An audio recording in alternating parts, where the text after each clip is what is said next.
mali na konti lang. Pero ang mental hospital, kaya tinawag na mental hospital, malala.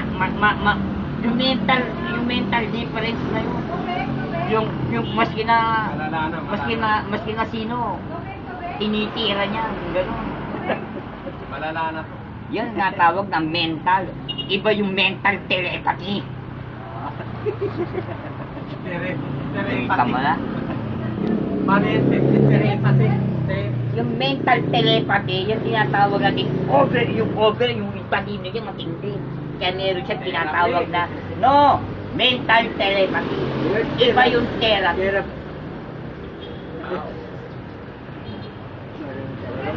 Tama lang. Demonyo talagang Nasabi ko sa iyo, ay ba ang therapy? Ang therapy, sakit ng tao yan. araw. Malapit na. Kasi inaano niya, binubos niya na lahat yung mga kasamaan niya. Pagdating ng mga araw yan. Ayun na. Kasi niya ang sarili niya. Ay hindi, diyan ko nga, pinapasarili ko. Diyan magalit ang Diyos, sinapot ko sa hindi ko naiintindihan eh. Kaya nga, what is the beginning and the last? Kita mo na? Yung sa beginning, puta ka sarap. Pero pagdating ng last, masisisi ka. Sa Tagalog, nagsimula hanggang uli. Kita mo? Mag-asawa ka lahat-lahat, hindi mo alam, iiwanan ka pala. Diba? Nangyari sa'yo. Oo. Mangyayari sa lahat ng tao yan. Kasi, sabi nga nila, hindi natin alam kung ano ang mangyayari. May maganda. Kaya nga, meron tayo tinatawag ng may pinangaharap. May pangkasalukuyan. May panghinaharap. May panghinaharap. At may pangnagdaan. Mabigat yun. Sa Tagalog, Ang lahat yun. Magbigay ka nga ng ng halimbawa. Halimbawa, Wala? Magbigay ka ng halimbawa. Sa kanya. Halimbawa, Pangkasalukuyan. ha?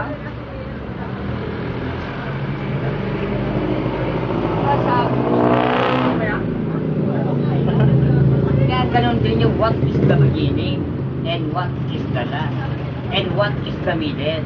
Tatlo rin yun eh. And what is the Philippines? Diba tatlo rin? Luzon, Visayas, Mindanao. Tatlo rin yan eh. Oh, diba? Sabi.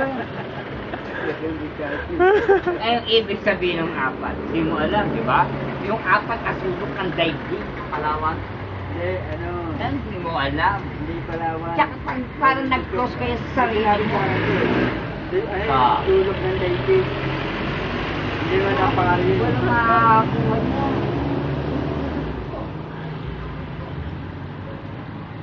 Kinapundugan yun ha.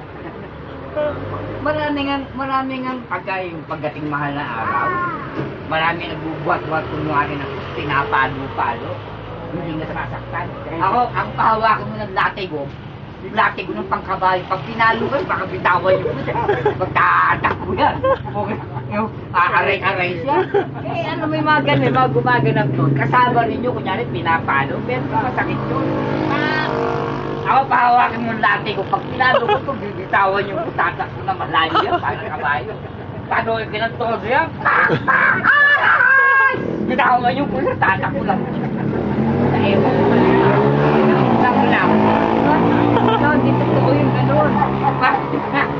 Oh, maniwala ka sa akin. Ano mga banat? Talino. Sabi ko sa'yo eh. Yung boyfriend mo, baka magkamali na sulat ha? Baka yung 30 dyan, maging 31.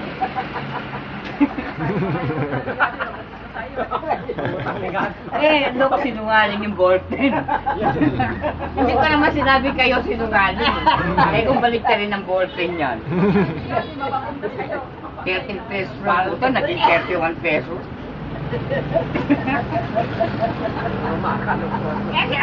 Kaya sabi ko sa'yo, mamaya yung boyfriend demonyo yan.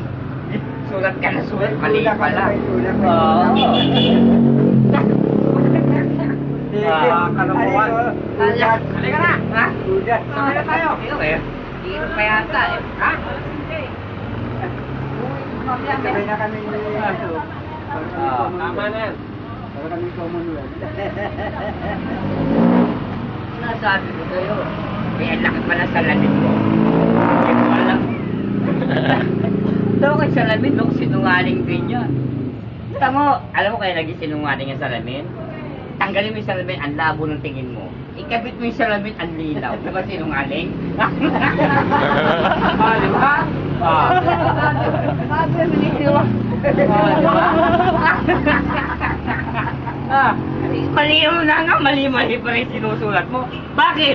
Ang demonyo, nasusuma sa ballpen. Wala na sa salamin. Eh, yung ballpen, kung may susulat, yung 13, gawin mo 31 pesos. Ah, kita mo na? Naku, lahat ng klase may demonyo. Kala mo ba? Kaya tayo. Uy, wala sa akin. Tayo. Minsan nga magtatagal ng isang bagay sa harap mo. Biglang mawawala na. Sa ko ba nilagay yun? Andito ko lang nilagay. Hahanapin mo ngayon. Sino sinungaling? Pinasuha ka ng demonyo. Hindi mo alam kung saan mo nilagay.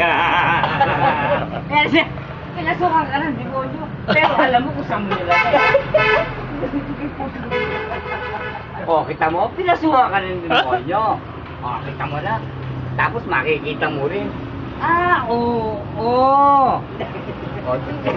Nasa inisip mo, sino kaya gumagawa sa akin na gano'n? Demonyo. Eh, sinasabi ko sa'yo. Tama na? Halika na demonyo. Kaya mo. Kaya mo. Puro totoo.